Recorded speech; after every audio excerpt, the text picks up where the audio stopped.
Living a healthy lifestyle can be so much more inexpensive and budget friendly than a lot of practitioners and influencers give credit for. In this video, I'm going to teach you exactly how to make a healthy lifestyle budget friendly so that you don't have to spend your whole paycheck on living healthy. If you have not subscribed yet, hit that subscribe button to be notified anytime I post new content relating to women's health, hormones, and holistic health. I'm going to give you 8 tips to help manage your budget in addition to living a healthy lifestyle. So let's go. Number 1 is buying produce in season. All of our produce has different seasons that it's in season, at its peak ripeness, that it can be also less expensive. Going to farmers markets, especially this time of year, for a lot of you can be a really inexpensive way to get fresh fruits and vegetables versus buying them at the grocery store.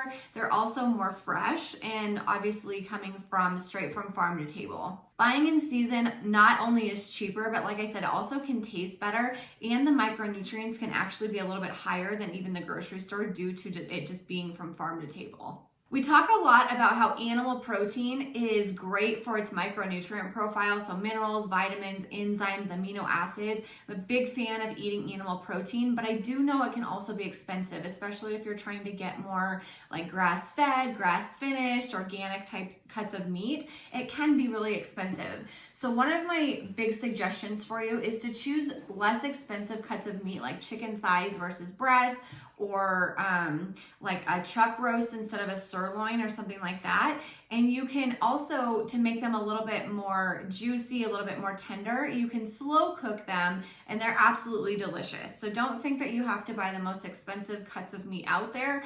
Work with your budget in the most budget friendly way that you can, and just buy the best meat that your budget allows for. No feeling shame, no feeling guilt. It is what it is, and it's just fine to buy whatever your budget can afford. So number 3, you can buy frozen fruits and vegetables when you can. I know that due to inflation, things are really expensive right now. I was actually looking at the grocery store recently and noticed how expensive avocados were. They're super, super expensive right now. So when you can also buy frozen. Now, obviously frozen avocados, you can't necessarily buy at the grocery store, but you can buy a lot of your fruits, a lot of different vegetables. They're even marinated sometimes for you and can create a really more time effective and efficient way too of getting vegetables in. And not only are these less expensive, but they also actually are more nutrient dense sometimes, because these vegetables and fruits are picked at their peak ripeness, which is when all of those vitamins and minerals are also at their peak ripeness. So if you want to go for frozen, absolutely go for frozen. Even canned, that's fine too.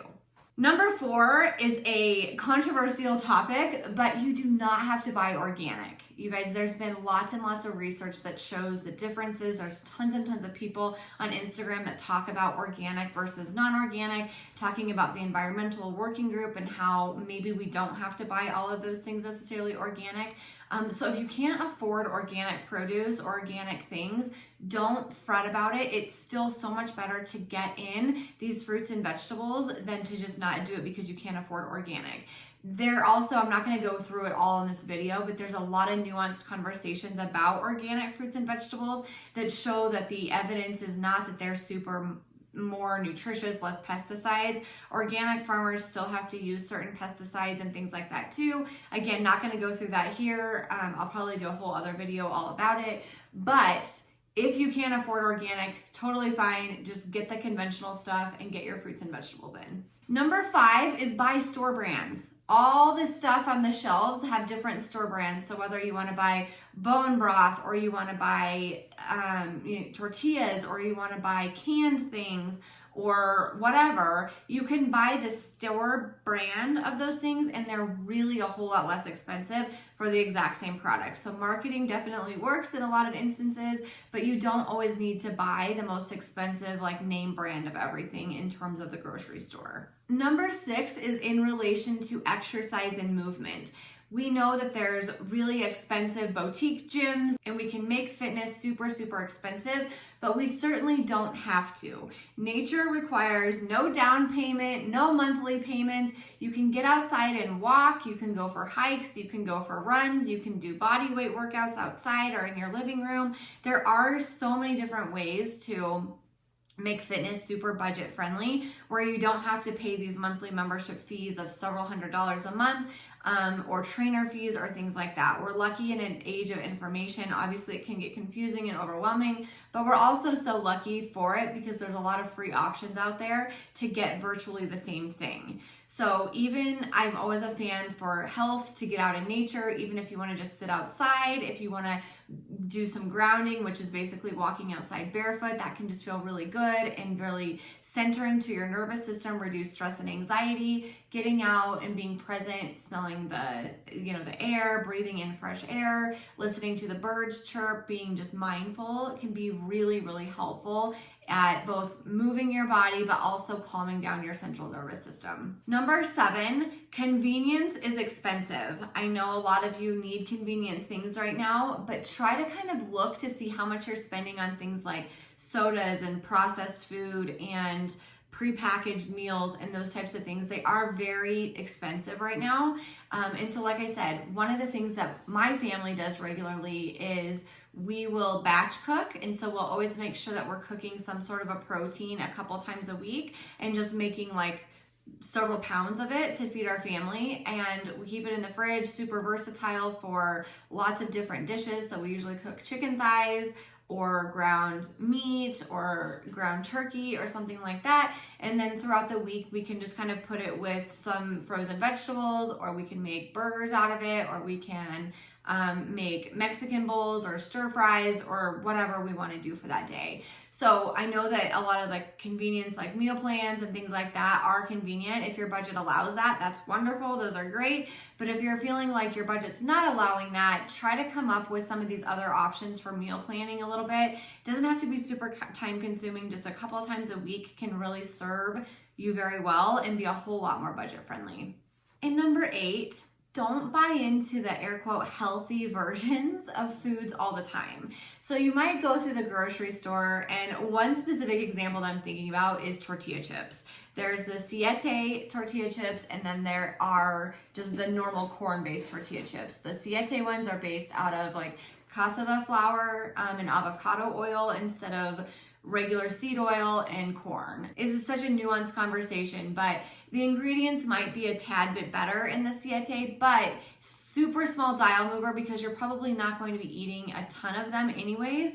And also sometimes when we think of things as like air quote healthier, we tend to actually overeat them more. So it may not be worth it all the time to be going for like the air quote healthier versions of things.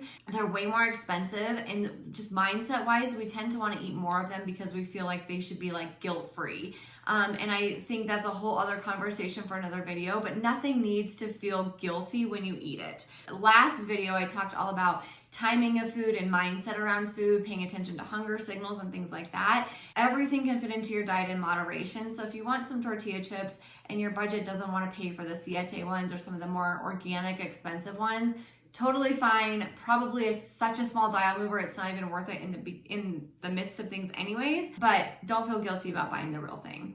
I hope that this was helpful. Hopefully you got some quick tips and tricks. I know that just healthy living can feel really expensive. A lot of like the air quote, like more health brands definitely rise, the prices are higher for sure. And a lot of people feel like they're kind of left out in that because maybe they can't afford that. So hopefully this video shared with you some ways that you can make healthy living part of your own budget too. If you have not hit the subscribe button yet, hit the subscribe button to be notified anytime I post new content relating to women's health, hormones, and holistic health.